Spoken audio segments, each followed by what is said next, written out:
A probability of an event is a measurement of the chances of that event occurs. There's two types of probability. Theoretical probability is used when there is a known sample space of equal likely outcomes, flipping a coin, rolling a dice. What is the probability that John will make a free throw? What is the chance of rain? Notice that both of these cases there is not a known sample with the equal likely outcomes. Therefore, empirical data such as previous free throw recording or data or on how often it has rained can be used. With flipping a coin, there are two possible outcomes that are equal likely, so each has a probability of 1/2 or 0 and 5/10. Hence, the theoretical probability of obtaining a head is 1.5.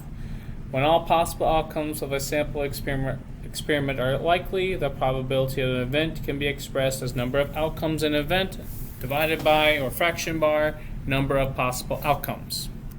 So if the question is now, is this coin fair? This is a statistic problem that can only be answered by doing the experiment and establishing the frequency of heads over tails of a long run. Number of observed occurrences of event, number of trials. Probability, like all content, can be and should be taught through a problem-based approach. Probability investigations are an excellent for a fit before, during, or after each lesson. Before, students make predictions. During, students experiment to explore how likely the event happens, and after, the students compile and analyze the information. Statistics and probability are closely related and should be connected. Fair and unfair. For each of these games, ask students to first predict what they believe the game is fair and then play the game. Consider if the game is fair or unfair and why. Make sure they explain why. You can play these games back to back within one lesson or in different days. Game 1, 3 students form a group and are given 2 like coins. For each flip, one player gets points based on the following rules. Player A, heads. Player B, tails. C, one of each. The game is over after 20 tosses. The player who has the most points wins. Have students play the game 2 or 3 times, and different game partners in game 2, partners compete in this game, flipping 2 like coins. For each flip, one player gets a point based on the following rules. Player A, same face, both heads. Player B, one of each. In this figure, 4 possible outcomes of flipping 2 coins. Heads, heads, head, tails, tails, heads, tails, tails. A common analysis game is in your book on 21.8, page 587. Might go with something like this. A first student thinks that because there are 3 outcomes, 2 heads, 1 head, 1 tail, and 2 heads, that each has an equal chance, so the game should be fair. However, after playing, students find that player C, the player who gets a point for mixed results, appears to have an unfair advantage, especially if they have played several games or a class has pooled its data. This observation counters the notion that the outcomes are likely. A group of 5th through 11th graders performed the same 2 coin task and found the probability of getting a head and a tail with 2 coins. Similar concepts were found.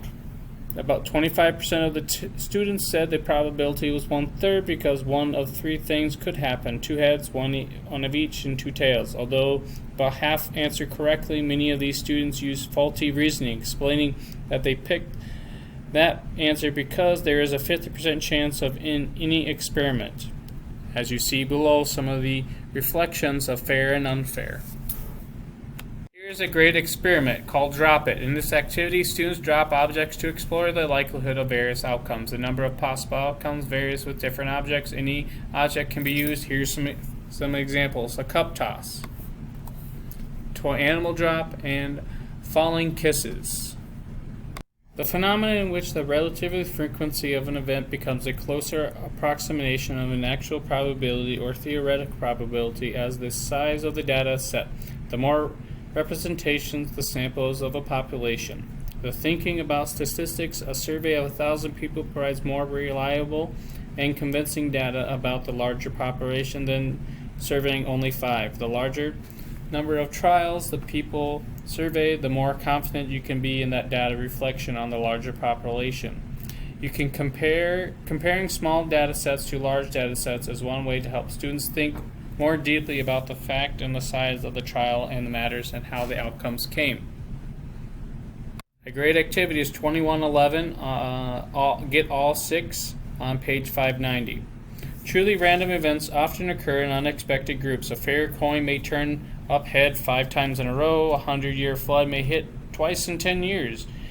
Using random devices such as spinners, rolling dice, and drawing cubes from a bag gives students an initial intuitive feel for the imperfect distribution of randomness.